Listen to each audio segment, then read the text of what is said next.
वरदान। दो प्रेमियों की दुखांत कथा है। ऐसे दो प्रेमी जो बचपन में साथ साथ खेले, जिन्होंने तरुणाई में भावी जीवन की सरल और कोमल कल्पनाएं संजोई, जिनके सुंदर घर के निर्माण के अपने सपने थे और भावी जीवन के निर्धारण के लिए अपनी विचारधारा थी, किंतु उनकी कल्पनाओं का महल शीघ्र ढह गया। विश्व के महान कथा शिल्पी प्रेमचंद के उपन्यास वरदान में सुदामा अष्टभुजा देवी से एक ऐसे सपूत का वरदान मांगती है जो जाति की भलाई में संलग्न हो। इसी ताने बाने पर प्रेमचंद की सशक्त कलम से बुना कथानक जीवन की स्थितियों की बारीकी से पड़ताल करता है। सुदामा का पुत्र प्रताप एक ऐसा पात्र है जो दीन दुखियों, रोगियों, दलितों की निस्वार्थ सहायता करता है।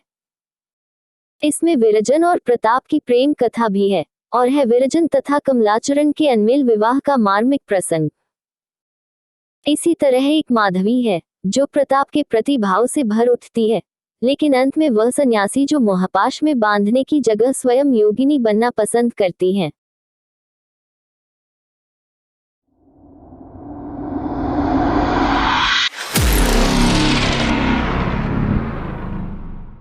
विंध्याचल पर्वत मध्य रात्रि के निविड़ अंधकार काले देव की भांति खड़ा था। उस पर उगे हुए छोटे छोटे वृक्ष इस प्रकार दृष्टिगोचर होते थे, मानो ये उसकी जटाएं हैं, और अष्टभुजा देवी का मंदिर, जिसके कलश पर श्वेत पताकाएं वायु की मंद मंद तरंगों से लहरा रही थी, उस देव का मस्तक है।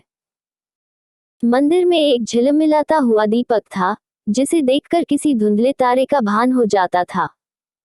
अर्धरात्रि व्यतीत हो चुकी थी। चारों ओर भयावह सन्नाटा छाया हुआ था। गंगा जी की काली तरंगे पर्वत के नीचे सुखद प्रवाह से बह रही थी।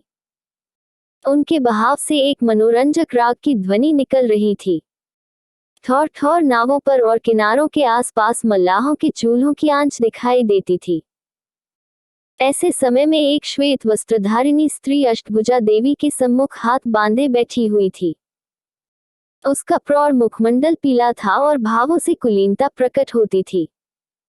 उसने देर तक सिर झुकाए रहने के पश्चात कहा, माता, आज 20 वर्ष से कोई मंगलवार ऐसा नहीं गया जब कि मैंने तुम्हारे चरणों पर सिर न झुकाया हो। एक दिन भी ऐसा नहीं गया जब कि मैंने तुम्हारे चरणों का ध्यान न किया हो। तुम जगतारिणी महारानी हो। तुम्हारी इतनी सेवा करने पर भी मन की अभिलाषा पूरी न हुई। मैं तुम्हें छोड़कर कहाँ जाऊं? माता, मैंने सैकड़ों व्रत रखे, देवताओं की उपासनाएं की, तीर्थयात्राएं की, परंतु मनोरथ पूरा न हुआ। तब तुम्हारी शरण आई। अब तुम्हें छोड़कर कहाँ जाऊं? तुमने सदा अपने भक्तों की इच्छाएं पूरी की हैं। क्या मैं तुम्हारे दरबार से निराश हो जाऊं? सुवामा इसी प्रकार देर तक विनती करती रही। अकस्मात उसके चित्त पर अचेत करने वाले अनुराग का आक्रमण हुआ। उसकी आंखें बंद हो गईं और कान में ध्वनि आई, सुवामा, मैं तुमसे बहुत प्रसन्न हूँ। मांग, क्या मांगती है? सुवामा रोमांचित हो गई। उसका हृदय धड़कने लगा।